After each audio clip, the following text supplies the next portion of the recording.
দুর্গাপুর শিল্পাঞ্চলে বাঁশকোপা শিল্প তালুকে অবস্থিত বালাজি কারখানায় কর্মরত অবস্থায় অসুস্থ হয়ে পড়ে এক শ্রমিক। তাকে হাসপাতালে ভর্তি করানো হলে চিকিৎসা চলাকালীন সে মারা যায়। সোমবার সন্ধ্যায় কারখানার সামনে মৃতদেহ রেখে বিক্ষোভ প্রদর্শন করে শ্রমিকের আত্মীয় স্বজনরা। ক্ষতিপূরণের আশ্বাস পাওয়ার পর উঠে বিক্ষোভ।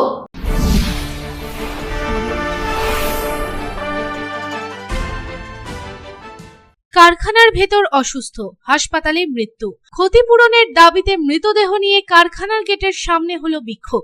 উত্তেজনা কাঁকসার বাঁশকোপা শিল্প তালুকের একটি বেসরকারি ইস্পাত কারখানার সামনে। মৃত শ্রমিকের নাম বিধান ঘোষ, বয়স 36। তিনি অন্ডাল থানার কুটিরডাঙ্গার বাসিন্দা। জানা গেছে, গত 8ই ফেব্রুয়ারি বিকেলে ওই বেসরকারি কারখানায় কর্মরত থাকাকালীন বিধান ঘোষ অসুস্থ হয়ে পড়ে। সেখান থেকে তাকে নিয়ে যাওয়া হয় ইএসআই হাসপাতালে।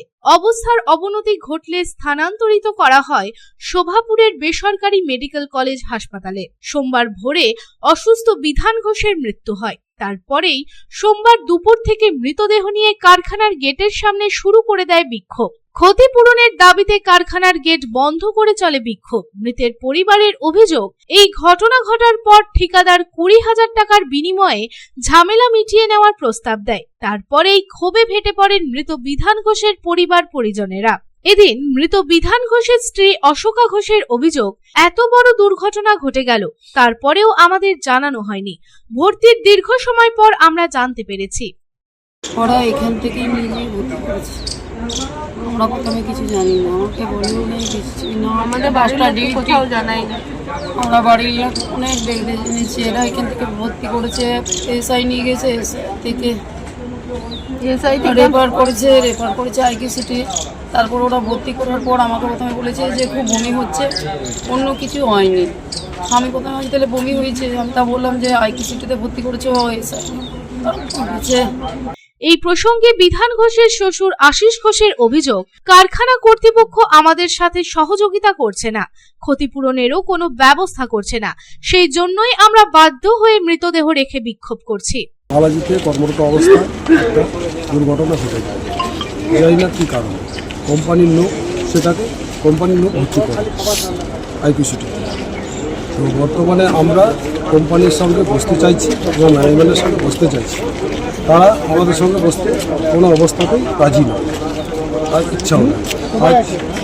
তাই তার একটা ছোট্ট বাচ্চা আছে 12 বছরের, এবং পারিবারিক অবস্থা খুব একটা ভালো নয়।